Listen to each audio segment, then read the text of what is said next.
Hello बच्चों, good morning. बेटा आज हम आपका हिंदी सेकंड में लेसन 9 जिसका नाम है विशेषण, इस लेसन की रीडिंग करेंगे। ठीक है, तो देखिए विशेषण क्या होता है।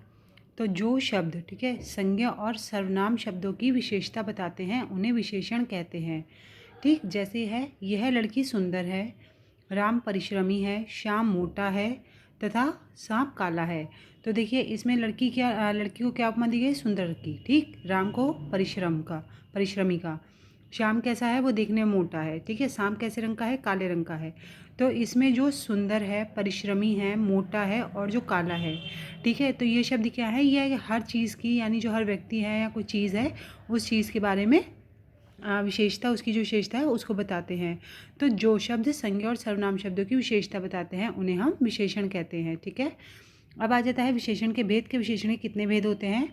तो देखिए विशेषण के निम्नलिखित 4 प्रकार होते हैं। पहला होता है गुणवाचक विशेषण, दूसरा होता है संख्यावाचक विशेषण, तीसरा होता है परिमाणवाचक विशेषण और चौथा होता है आपका सार्वनामिक विशेषण। तो पहला दिया गया है इसमें गुणवाचक विशेषण।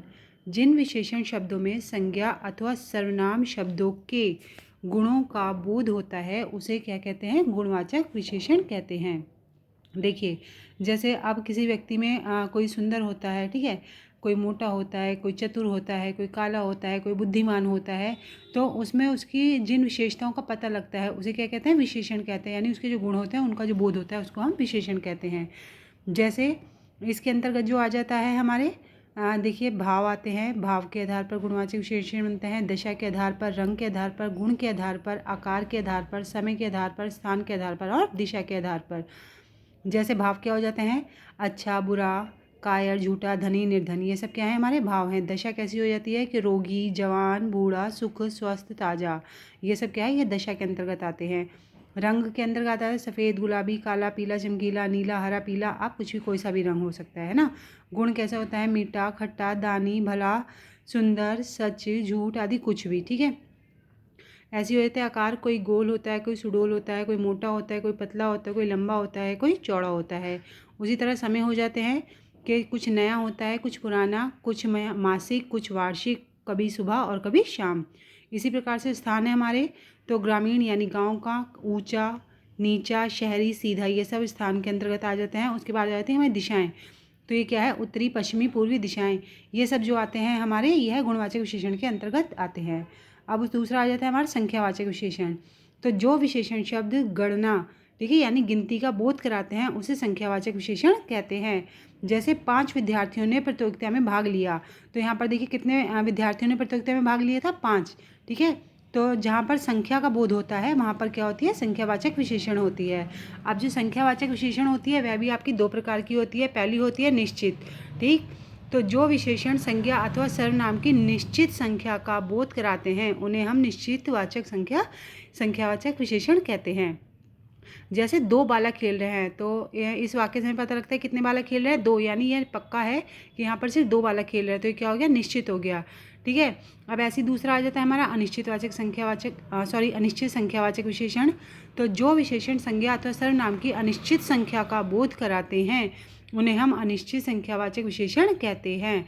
जैसे कुछ लड़कों ने क्रिकेट खेला, तो कुछ, हमें नहीं पता कि कितने लड़के ने यहाँ पर खेला, उनकी कोई संख्या या कोई गिनती नहीं है, तो क्या हो गया? कुछ लड़कों ने क्रिकेट खेला, तो क्या है? यह अनिश्चित संख्या है ना, कि हमें नहीं पता कि वहाँ कितने लड़के थे जो खेल रहे थे।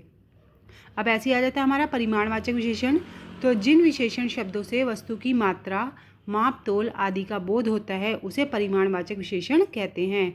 देखिए जैसे संख्यावाचक में संख्या और गिनती होती है, उसी तरह से जो परिमाणवाचक विशेषण होता है उसमें जो वस्तु होती है उसकी माप, तोल आदि जो है इसके अंतर्गत आती है। जैसे देखिए अमित दुकान से 5 किलो शक्कर लाया, है ना, तो कितने किलो लेके आया? वो 5 किलो। तो यह एक क्या है कि जो उन्होंने जो वस्तु की थी वो माप लिया, यानी तोल के द्वारा, कि वह 5 किलो शक्कर ले रहा है, तो ये क्या हो गया? हमारा परिमाणवाचक विशेषण के अंतर्गत आ गया। ठीक है, उसी तरह से हो जाए परिमाण विशेषक के भी 2 भेद होते हैं। जिस तरह संख्यावाचक के थे कि निश्चित और अनिश्चित, उसी प्रकार से इसके भी 2 भेद होते हैं। तो पहला आ जाता है हमारा निश्चित परिमाणवाचक विशेषण। जो विशेषण विशेष्य के निश्चित परिमाण का बोध कराते हैं उन्हें निश्चित परिमाण विशेषण कहते हैं। जैसे दूधिया से 2.5 लीटर दूध लेना है, यानी इसमें एक निश्चित क्वांटिटी दे दी गई है कि हमें 2.5 लीटर दूध लेना है, तो ये क्या हो गया? हमारी निश्चित संख्या हो गई है ना, निश्चित परिमाणवाचक परिमाणवाचक विशेषण के अंतर्गत यह आ गया। अब दूसरा हो गया हमारा अनिश्चित परिमाण विशेषक। तो जो विशेषण विशेष्य के अतिरिक्त परिमाण का बोध कराते हैं उन्हें हम अनिश्चित परिमाणवाचक विशेषण कहते हैं। जैसे थोड़ा पानी गर्म कर दो, तो कितना थोड़ा, मतलब हमें नहीं पता कि थोड़े में कितना थोड़ा चाहिए, कितना ज़्यादा चाहिए उसे, है ना, कोई क्वांटिटी नहीं दिया है कि इतने ml या इतने लीटर करना है, बस उसने क्या कहा हमें कि थोड़ा पानी गर्म कर दो। तो ये क्या हो गया हमारा अनिश्चित परिमाणवाचक विशेषण के अंतर्गत आ गया। ठीक है, अब आ जाता है हमारा चौथा सार्वनामिक विशेषण। तो जो विशेषण शब्द संज्ञा अथवा सर्वनाम की ओर संकेत करते हैं वह सार्वनामिक विशेषण या संकेतवाचक विशेषण कहते हैं। यानी जैसे हम किसी चीज़ को संबोधित करते हैं तो जो संबोधन होता है ना, या हम किसी चीज़ को संकेत करते हैं कि जैसे यह गुड़िया मेरी है, या वह घर मेरा है, या यह पुस्तक मेरी है, तो जो संज्ञा या सर्वनाम जो होती है उसकी ओर संकेत करते हैं वह हमारे सार्वनामिक विशेषण के अंतर्गत आते हैं। ठीक है, अब आ जाता है कि विशेषण की अवस्थाएं। तो देखिए, कभी कभी दो या दो से अधिक वस्तुएं या स्थानों में अंतर करने के लिए तुलना करते हैं। ठीक, तो तुलना की दृष्टि से जो विशेषण की अवस्थाएं हैं वह 3 हैं। पहली आती है हमारी मूलावस्था। तो जिस विशेषण की किसी दूसरी से तुलना की जाती है उसे हम मूलावस्था कहते हैं। जैसे लंबा शरीर दूर से दिखता है। ठीक है, तो मान लीजिए एक जगह नाटा व्यक्ति खड़ा है, एक जगह लंबा खड़ा है, तो आपका सबसे पहले ध्यान किसकी तरफ गया? लंबे व्यक्ति की तरफ, है ना। तो क्या हो गई? एक दूसरे से तुलना हो गई। तो क्या है इसमें कि जिस विशेषण की किसी दूसरे से तुलना की जाती है उसे मूलावस्था कहते हैं। ठीक है, अब ऐसी है कि उत्तरावस्था। जिस विशेषण से दो व्यक्तियों या वस्तुओं के गुण या दोषों का मिलान कर एक को दूसरे से अधिक या कम बताया जाता है उसे हम उत्तरावस्था कहते हैं। जैसे हमारे यहाँ पे आ गया कि चीते से शेर शक्तिशाली होता है। तो यहाँ पे क्या है कि जो चीते और शेर के बीच में तुलना की गई है। ठीक है, तो ये हमारी क्या आ जाती है?